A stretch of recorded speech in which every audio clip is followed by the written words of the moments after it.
The oppressive Connecticut humidity clung to the Campbells like a shroud as they unloaded the moving truck.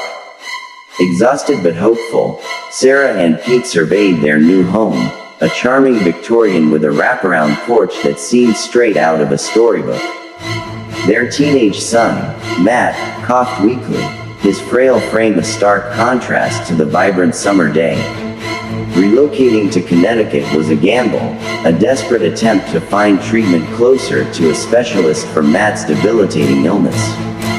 The hefty rent on the old house strained their finances, but the peace and quiet of the suburbs seemed worth it. As days bled into weeks, an unsettling quiet descended upon the house.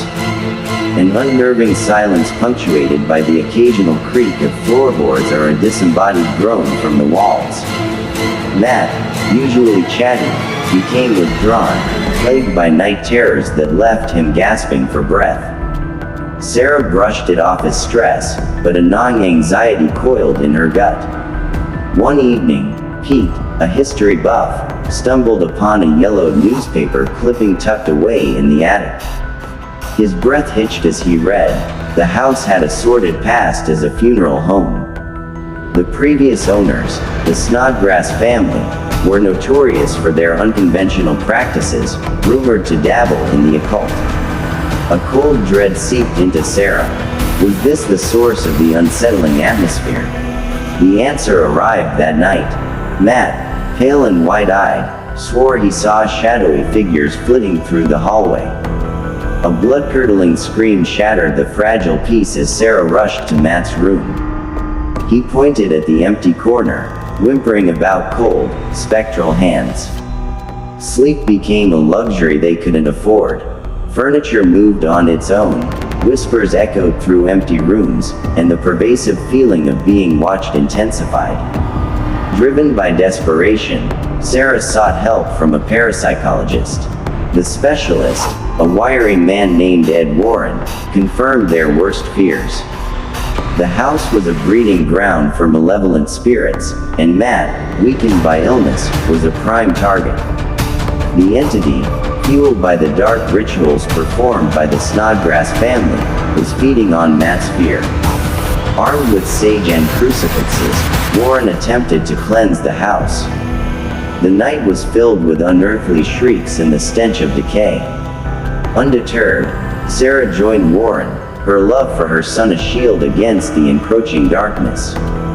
Just as they thought they'd succeeded, the entity revealed itself, a malevolent apparition with hollow eyes and a skeletal grin, feeding on Matt's fading life force. A desperate struggle ensued. Sarah, fueled by a mother's fierce love, shouted defiance. Warren, his voice hoarse from chanting prayers, banished the entity with a final, resounding blast of holy light. Silence descended, heavy and thick. The ordeal left its scars. Matt's recovery was long and arduous, but with each passing day, the color returned to his cheeks. They eventually moved from the house, forever marked by the horrors they had witnessed.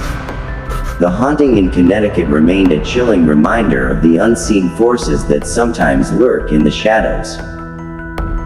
The Haunting in Connecticut is a supernatural horror film based on the alleged real experiences of the Snedeker family after they moved into a former mortuary in Southington, Connecticut. The film centers on the Campbell family, particularly the son, Matt, who was undergoing cancer treatment.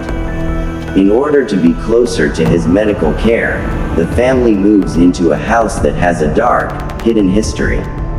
Soon after moving in, Matt, who is weakened by his treatments, begins experiencing terrifying visions. He sees dark, threatening figures and witnesses haunting phenomena throughout the house. His parents, initially skeptical, attribute these experiences to the side effects of his medication.